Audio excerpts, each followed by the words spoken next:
Subscribe our YouTube channel and watch our video. لکھا ہے کہ ایک شخص ہے جو گندی گالیاں دیتا ہے، چہرے پر داڑھی بھی نہیں ہے، وہ پیر بن کر روحانی علاج کرتے ہیں اور لوگ کہتے ہیں یہ بڑا پہنچا ہوا ہے.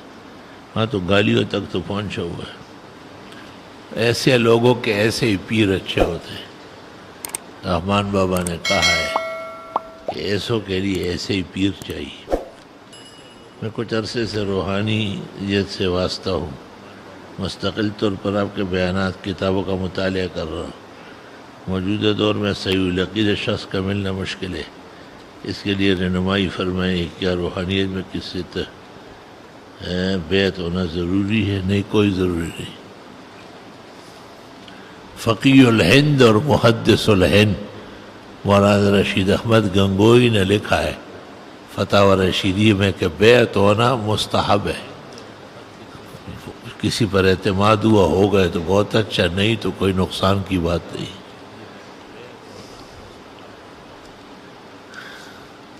کیا ولیمے کے لیے شادی کی پہلی رات مباشرت کرنا ضروری ہے؟ نہیں. میاں بیوی کا آپس میں اتنی دیر کے لیے ملنا، اکٹھے ہونا کہ اگر وہ چاہے تو مل سکتے ہو، بس ولیمے کے لیے کافی. ملے ہو یا نہ ملے ہو. اگر مسکینوں کو کھانا کھلانا ہو، وہ نہ ملے تو کیا مدرسے کے طلباء کو کھانا کھلاؤ؟ شاباش، جو بات کہی بخدا لاجواب کہی. طلباء سے پاک دامن، عزت والے مہمانان رسول، بے گھر اور بے در، ہر اعتبار سے وہ صفات کے لائق ہے. بہترین طعام وہ ہے اور صدقہ خیرات جو ان پر صرف ہو. پیغمبر نے ابو داؤد کی حدیث میں کہا ہے اکل طعامکم الابرار، آپ کی چیزیں نیک لوگ استعمال کریں. حجام کی کمائی کیسی ہے؟ اگر وہ داڑیاں منڈاتا ہے، انگریزی بال بناتا ہے، پھر تو صحیح نہیں ہے. اور اگر اس نے اس میں کوئی فرق کیا ہے تو پھر کمائی حلال ہے. کیا ابو حنیفہ کے متعلق یہ صحیح ہے کہ انہوں نے وضو کے پانی اور اس کے چینٹوں کو مکروہ کہا ہے؟ تو کیا وضو چینٹ؟ نہیں، اس طرح نہیں کہا ہے. امام ابو حنیفہ نے کہا ہے کہ وضو کا پانی جب مستعمل ہو، یعنی اعضاء سے نکل کے کہیں جمع ہو جائے تو وہ طاہر تو ہے، مطہر نہیں. پاک ہے، اب بھی پاک کرنے والا نہیں، اس سے دوسرا وضو نہیں ہو سکتا. حضرت ایک راوی حضرت طاؤس نے نقل کیا کہ نماز میں ہاتھ سینے پر باندھتے تھے. طاؤس کے بارے میں زاہد الکوثری نے لکھا یروی المنکرات، وہ غلط روایتیں پیش کرتے تھے. دیکھیے النکت، 2 رکعت قبل مغرب مکروہ ہے، جبکہ انس فرماتے ہم مؤذن کے اذان کے ساتھ، مگر بخاری میں ہے کہ اس کو سنت نہیں سمجھنا چاہیے اور سنت سمجھنا بہت بری بات ہے. تو عبداللہ ابن عمر سے پوچھا گیا کہ آپ نے عہد رسول میں کسی کو پڑھتے ہوئے نہیں دیکھا ہے.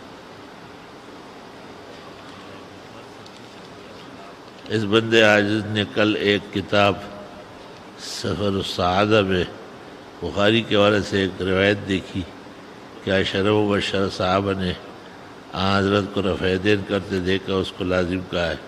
نہ پیغمبر کو دیکھا ہے، عشرہ مبشرہ سب رفع دین کو منع کرتے تھے. حضرت بن نوری نے شرح ترمذی معارف السنن میں لکھا ہے خلفائے راشدین عشرہ مبشرہ اور اکثر بدریین رفع دین نہیں کرتے تھے. سفر السعادہ میں اگر ایسا لکھا ہے تو غلط لکھا ہے. مفتی صاحب، امید ہے آپ خیریت سے ہوں گے. ہمارے محلے میں امام نہیں ہے، ایک شرٹ پتلون والا شخص امامت کرتا ہے. نامناسب بات ہے کہ خلاف سنت کپڑے میں نماز ہو. اللہ آپ کے عمر کا آمین. میرے دادا عالم دین شخص ہے، ان کے دل کی بیماری اللہ صحت و شفا عطا فرمائے. ہم 3 ساتھی ہیں جنہوں نے ایک شخص کے کاروبار میں پیسہ لگایا. وہ شخص معاہدے کے مطابق پیسے واپس نہیں کر رہا تھا. آپ سے دعاؤں کے لیے دعا کرتا ہوں. لوگوں سے سنا ہے کہ حضرت کی ولادت آدم کے وقت سے ہی ہو چکی تھی، کہ وہ غلط بات ہے. توبہ، آپ کی نبوت کا فیصلہ آدم کی تخلیق سے پہلے ہو چکا ہے۔ اللہ آپ کو اور آپ کے اہل خانہ کو، تمام حاضرین کو خوش رکھے، آمین۔ کل شب جمعہ میں انور شاہ کا بیان، اس کے مزہ آیا، اللہ اس کے علوم میں برکت دے، آمین۔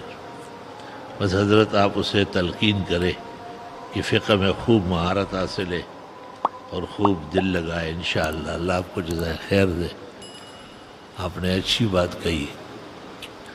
محمد انور شاہ کو یہ شکوہ ہے کہ جب ان کو پتہ چل جاتا ہے کہ میں بیان کروں گا تو یہ اٹھنے لگتے ہیں، تو آپ کو خیال کرنا چاہیے۔ دیکھو بلاول غریب بچہ ہے، بیبیوں کی طرح باتیں کرتا ہے، لیکن بڑے بڑے خورشید شاہ اور رضا ربانی اور بھٹو کے زمانے کے خراٹ لیڈران سب بیٹھے رہتے، کہتے ہمارا لیڈر ہے، ہمارا قائد ہے۔ تو علماء دین اور ان کی آل و اولاد کو شہ دینا، ہمت افزائی کرنا، یہ زیادہ ضروری ہے۔ ظاہر ہے وہ میرے ہاتھ پیر ہے اور اس کے ہی سب کچھ حوالے ہیں، تو آپ اس کا بیان بھی شوق سے سنیں اور اس ارادے سے بھی سنیں کہ اس کے سننے سے اس عاجز اور فقیر کو فائدہ ہوگا، خوشی ہوگی، دعائیں ملے گی، اور انشاءاللہ آپ حضرات کے بھرپور تعاون، عمدہ بصیرت، محبت کی نظروں سے وہ بھی مثالی خطیب، امام، فقی، مفتی، محدث، مفسر، امام اور خطیب بنے گا انشاءاللہ۔ اللہ تعالیٰ آپ کی عمر میں مال میں برکت دے۔ میرے پلاٹ پر مولانا عبدالحمید لونڈے کے بیٹے نے قبضہ کیا ہے، دعا فرمائے اللہ ان لوگوں کو ہدایت دے، آمین۔ نام لکھنے کی ضرورت ہی نہیں ہے، صرف اتنا کہنا کافی ہے کہ کسی نے قبضہ کیا ہے یا زیادہ سے زیادہ کسی ظالم نے قبضہ کیا ہے۔ نام لینے سے بیان متاثر ہوتا ہے، جہاں تک ہو سکے بیان میں یا سوال جواب میں کسی فرد کو نشانہ نہ بنایا جائے، اس طرح اصلاح کے دروازے بند ہو جاتے ہیں اور وہ مقابلے پر اتر آتا ہے۔ تو عمومی طریقے سے سوال ہو۔ جناب رسول اللہ صلی اللہ علیہ وسلم بعض لوگوں کو تنبیہ کرتے تھے تو آپ ممبر پر کہتے ما لہؤلاء القوم لا یفقہون حدیثا، لوگوں کو کیا ہوا ہے، یہ بات نہیں سمجھتے۔ ایک معاملہ ام المومنین عائشہ نے کیا تھا اور خرید فروخت کا معاملہ تھا، آپ نے ممبر پر تقریر کی، لوگ ایسے معاملات کرتے ہیں، ایسی صلح کرتے ہیں جس کی کوئی شریعت میں اجازت نہیں، ایسا معاملہ اور ایسی صلح جس شریعت میں جائز نہ ہو وہ مردود ہے، لیکن نام نہیں لیا۔ تو مجلس عام ہے اور صلاح عام ہے یاران نکتہ داں کے لیے، تو آپ بھی کوشش کریں کہ کسی فرد سے بالاتر ہو کر نفس مسئلے کی وضاحت طلب کریں۔ اللہ تعالیٰ آپ کی اور ہم سب کے حافظ و ناصر معین و مددگار رہے۔ الحمدللہ رب العالمین۔ مولانا سالک السلام علیکم لہ الملک و لہ الحمد ومن اسألک وعملا صالحا ورزقا حلالا عمرا